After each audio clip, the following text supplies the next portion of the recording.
With this latest death, I've got to ask, Greta Thunberg, do you now feel just a little bit guilty? Or how about the United Nations boss? Can we get this man, UN Secretary General Antonio Guterres, a socialist from Portugal, can we get him up for manslaughter?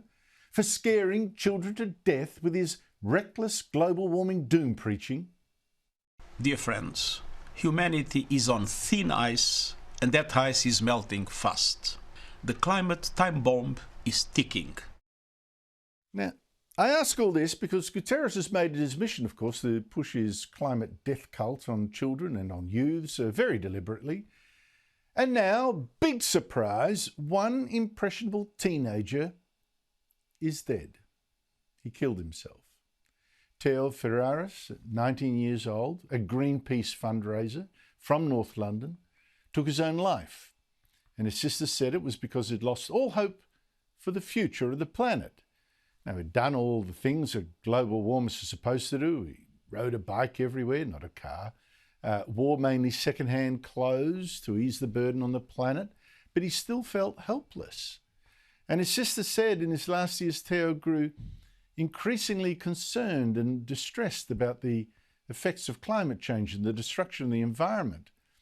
So it seems to me it was almost as if he really did believe every word the apocalyptic nonsense of Greta Thunberg, the great global warming saint that Guterres has promoted at the UN, given a platform to preach exactly the kind of message that obsessed this 19-year-old, a message sold with all her fake tears. You have stolen my dreams and my childhood with your empty words. People are dying. Entire ecosystems are collapsing. We are in the beginning of a mass extinction. Could Thunberg really believe that? I mean, Guterres, seriously? Or is it just marketing, you know how it is. You give people a great big scare to get their attention. You just say anything, make it as apocalyptic as you can. End of the world. You see how these scientists, for instance, they're all competing for gloomy scares, scenarios of the future because you might get bored, you might switch off. Just get their attention, right? And especially the attention of children. That seems to be the strategy. And it's been like this for years. Do you remember that UN propaganda? It was such a sick film. A film that the UN made just in time for the infamous Copenhagen Climate Summit. A film suggesting not even your child's teddy was safe.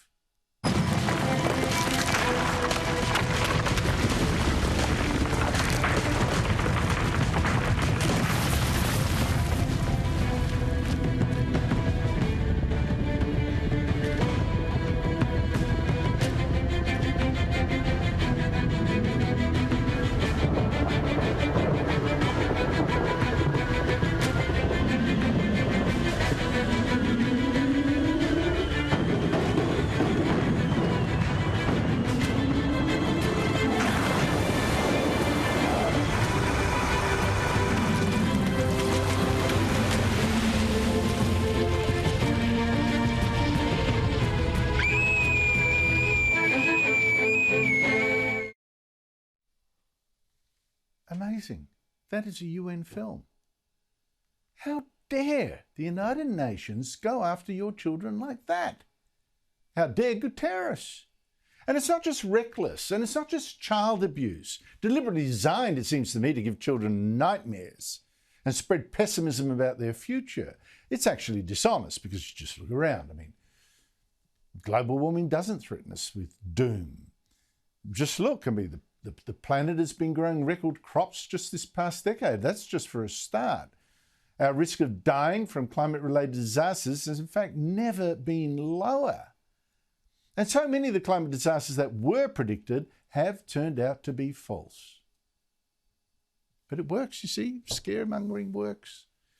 From Britain to the other side of the globe, children have been terrified into thinking they don't have a future because of global warming. What's going to happen to humankind? What's going to happen to the whole world? And adults who should know better, right? Who should be more nurturing and protective. Who should be telling children, look, it's fine. It's fine. The world's not going to end in a glowing ball of heat. They're actually saying, oh yes, this is all terrifying, isn't it? Let me cry with you. You've got to ask, what is actress Jane Fonda actually telling her own grandchildren? Is it panic? If we don't make it, oh God, it breaks really breaks my heart. I have children, I have grandchildren.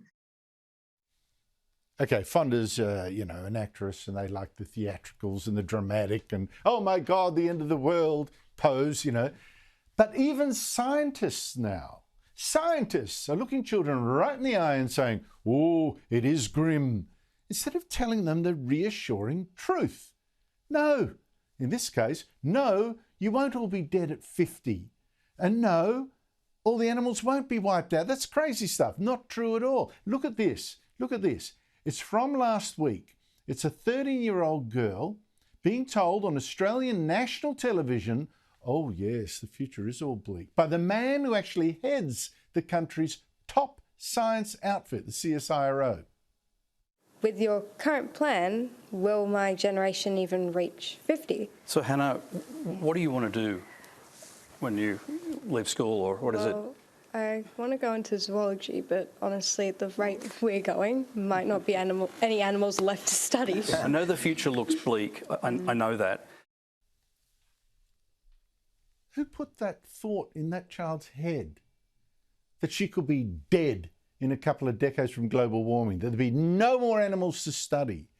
And when she goes on national TV as a guest plucked out of the studio deliberately and confronting adults, including a man in charge of the country's top science outfit, oh yeah, look, it's pretty. I mean, seriously, why is the reassuring truth not being told? What is this addiction by even scientists to disaster porn? Is it because telling the wildest stories actually guarantees them more funding? Is that what it is?